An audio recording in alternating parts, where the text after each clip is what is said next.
Jangan sombong ya. Jangan sombong dan bilang bahwa saya ini orang Kristen, saya sudah pasti selamat. Oh tidak. Firman Tuhan jelas bilang bahwa jika orang benar saja hampir-hampir tidak diselamatkan, bagaimana dengan orang berdosa? Bagaimana dengan orang fasik?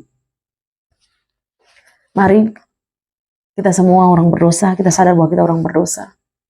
Dengan rendah hati. Tuhan memberkati engkau dan melindungi engkau. Shalom Bapak Ibu yang Tuhan Yesus kasihi. Saya akan berbagi tentang firman Tuhan di malam hari ini, dan sebelum kita mendengarkan firman Tuhan, mari kita berdoa. Bapa, di dalam nama Tuhan Yesus, hamba berdoa untuk firman-Mu termaterai untuk setiap orang yang mendengarkannya, beroleh hati yang lembut untuk benih firman Tuhan ini bertumbuh dan berbuah dalam kehidupan mereka.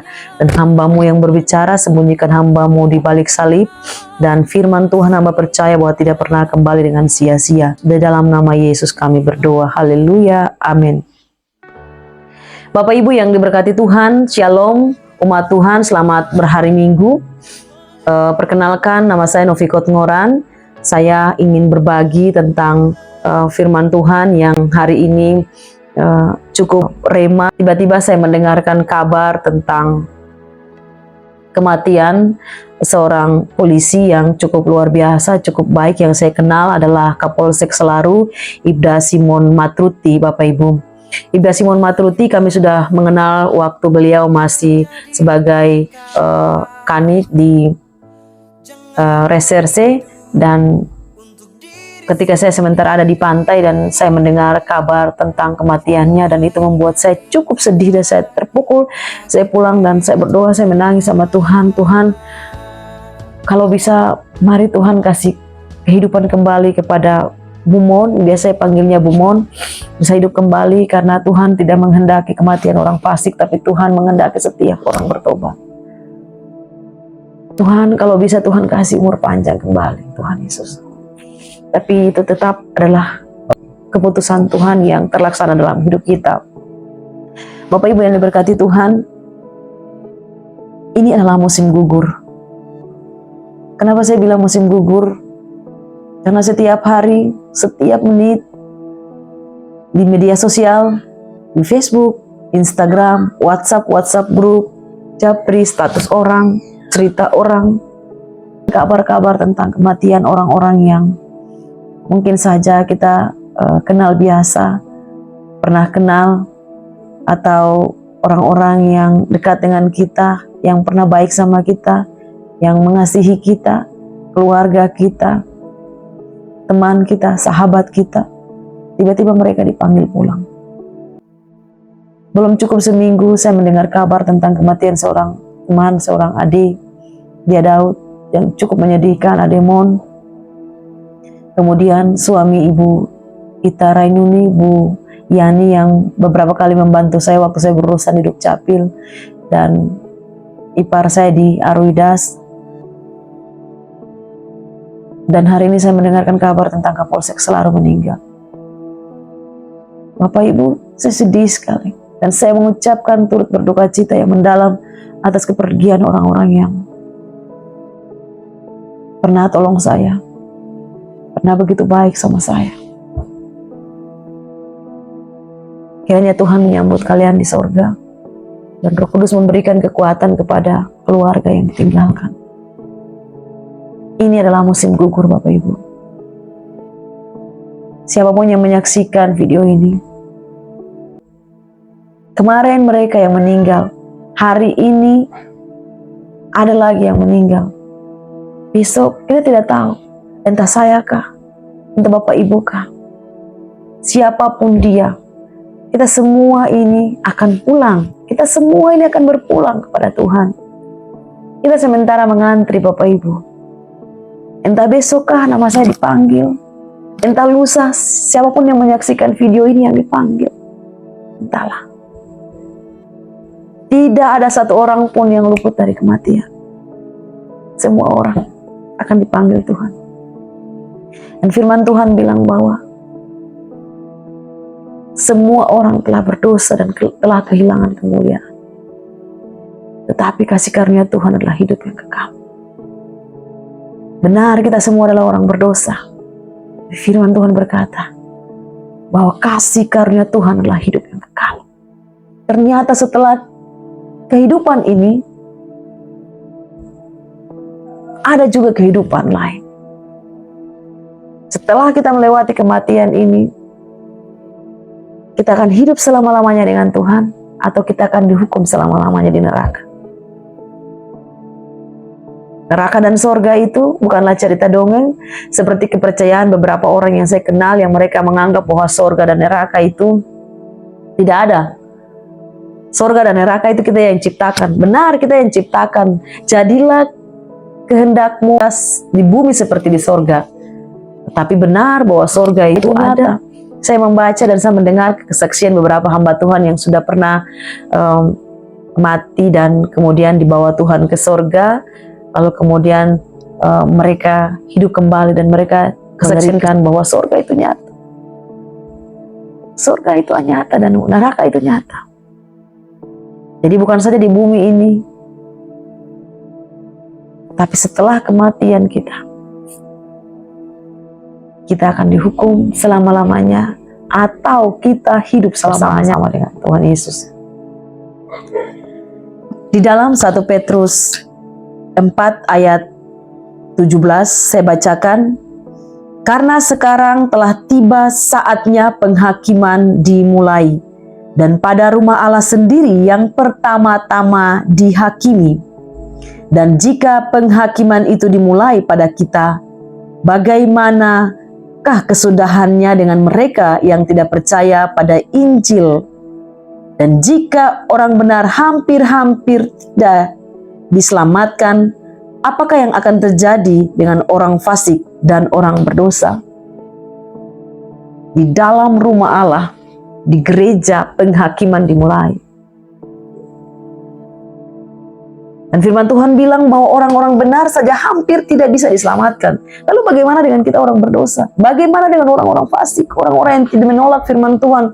Orang-orang yang menolak ketika dinasihati. Orang-orang yang ketika dinasihatin menolak bahwa saya ini Kristen. Orang tua saya majelis, bapak mama saya pendeta. Saya sudah pernah ulang-ulang dengan firman Tuhan. Bukan soal kamu mendengarkan firman Tuhan atau tidak, tapi persoalannya kamu terima dan mau lakukan atau tidak.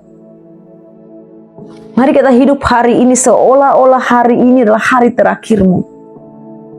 Dengan begitu kita akan gunakan waktu kita ini sebaik-baik mungkin. Siapapun yang kalau tahu tentang hari kematian dia, maka saya pastikan bahwa hari ini dia akan hidup sebaik-baiknya. Mungkin dia tidak akan tidur lagi semalaman. Dia pasti berdoa minta Tuhan supaya Tuhan kalau bisa jangan cabut saya punya nyawa dulu. Tuhan kalau bisa kasih saya umur panjang. Justru karena kematian itu tidak ada satu orang pun yang tahu. Kalau tempat tanggal lahir semua tahu. Misalnya saya, tempat tanggal lahir Novi Kotngoran adalah Adau 17 April 1985. Tapi saya tidak pernah tahu tentang kapan saya dipanggil, kapan tanggal kematian saya. Begitu juga dengan Bapak Ibu, teman-teman semua. Semua kita akan berpulang. Tapi pastikan bahwa sebelum berpulang nanti, engkau telah berdamai dengan Tuhan. Firman Tuhan berkata dalam 1 Yohanes 1 ayat 9, jika kita mengaku dosa kita, maka Ia adalah setia dan adil, sehingga Ia akan mengampuni segala dosa kita dan menyucikan kita dari segala kejahatan kita. Semua orang telah berdosa dan telah kehilangan kemuliaan Allah. Semua orang berdosa. Tidak ada satu orang pun yang bilang bahwa saya ini tidak pernah berdosa. Karena saya punya orang tua ini pendeta, saya punya orang tua ini adalah hamba-hamba Tuhan, jadi mereka tidak berdosa, jadi saya juga tidak berdosa. Oh tidak, firman Tuhan bilang semua orang telah berdosa dan telah kehilangan kemuliaan Allah. Dan hanya lewat pengakuan dosa saja kamu diselamatkan. Pengakuan dosalah yang membuat kamu disucikan. Amin. Pengakuan dosamulah yang membuat Tuhan menyucikan engkau dari segala dosa dan kejahatanmu.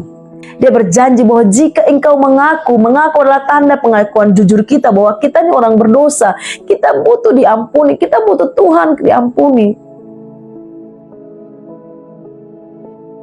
Tuhan itu Maha Kasih, benar, sangat mengasihi kita. Tapi Tuhan itu sungguh adil. Tuhan tidak bisa bersatu dengan segala dosa kecemaran kita. Itulah sebabnya kita butuh diampuni, kita butuh disucikan, kita butuh dikuduskan supaya kita bisa bersatu dengan Tuhan ketika kita mati nanti. Kematian itu tidak pakai syarat kau harus tua dulu baru kau mati. Atau kematian itu tidak pakai syarat, oh kamu harus sakit dulu baru kamu mati. Tidak. Entah orang kaya kah, orang miskin kah, tua kah, muda kah, anak-anak kah, mama kah, papa kah, pendeta kah, pelayan kah, pemerintah kah. Kabar-kabar duka setiap hari kita dengar mengagetkan kita. Itu artinya bahwa syarat kematian itu tidak harus tua atau tidak harus sakit dulu. Siapapun kau tidak pernah tahu kapan kau meninggal. Tapi pastikan bahwa sebelum kau meninggal, kau telah berdamai dengan Tuhan Allah penciptamu. Bagaimana berdamai dengan Tuhan? Jika kamu mengaku dosamu, maka Allah adalah setia dan adil. Dia akan mengampunimu dan menyucikan engkau dari segala kejahatanmu. 1 Yohanes 1 ayat 9. Ya, karena memang semua orang telah berdosa. Kita butuh Tuhan, kita butuh diampuni. Dan hanya ada satu nama. Hanya ada satu nama yang berkuasa mengampuni engkau dan menyucikan engkau dari segala kejahatan. Yaitu darah Kristus. Yesus Kristus telah mati di kayu salib. Bukan saja untuk menebus dosa orang-orang Kristen, bukan. Dia datang ke dunia ini untuk menebus hidupmu, menebus hidup orang-orang yang berdosa. Tapi pertanyaannya, siapa saja orang-orang yang beroleh penebusan? Siapa saja orang-orang yang akan diselamatkan Tuhan? Tuhan berkata dalam Roma 10 ayat 9 bahwa jika kamu mengaku dengan mulutmu bahwa Yesus adalah Tuhan dan percaya dalam hatimu bahwa Allah telah membangkitkan dia dari antara orang mati, maka kamu akan diselamatkan. Ya, jadi keselamatan hanya ada di dalam Yesus. Firman Tuhan jelas bilang bahwa keselamatan hanya ada di dalam Yesus. Yesus itu adalah jalan yang lurus. Dia adalah Alfa dan Omega. Dia yang awal dan dia juga yang akhir. Hanya di dalam Yesus kamu beroleh keselamatan. Jadi keselamatan itu bukan diperoleh karena orang tuamu sudah Kristen. Keselamatan itu tidak diperoleh karena orang tuamu pendeta, orang tuamu pelayan di gereja. Tidak. Keselamatan itu diperoleh secara pribadi-pribadi lewat pengakuan kita bahwa Yesus adalah Tuhan. Amin. Selanjutnya di ayat 10, karena dengan hati orang percaya dan dibenarkan, dan dengan mulut orang mengaku dan diselamatkan. Jadi bukan dalam hati saja, kamu harus mengucapkannya lewat mulut kamu bahwa Yesus adalah Tuhan. Bukan sekedar percaya dalam hati bahwa Yesus itu Tuhan. No, kamu harus mengaku dengan mulutmu. Kenapa harus mengaku dengan mulutmu? Karena dengan mengaku dengan mulutmu itu kamu sedang memberitahukan kepada iblis, kamu sedang memberitahukan kepada dunia adalah bahwa kamu punya Tuhan itu sama Tuhan Yesus. Jangan sombong ya. Jangan sombong dan bilang bahwa saya ini orang Kristen, saya sudah pasti selamat. Oh tidak. Firman Tuhan jelas bilang bahwa jika orang benar saja hampir-hampir tidak diselamatkan. Bagaimana dengan orang berdosa? Bagaimana dengan orang fasik? Mari kita semua orang berdosa, kita sadar bahwa kita orang berdosa. Dengan rendah hati, mengaku dosamu di hadapan Tuhan. Kamu bisa melakukan itu secara pribadi di rumahmu. Tetapi ada yang belum bisa melakukan itu di rumah, bisa ikutin doa saya. Kita berdoa.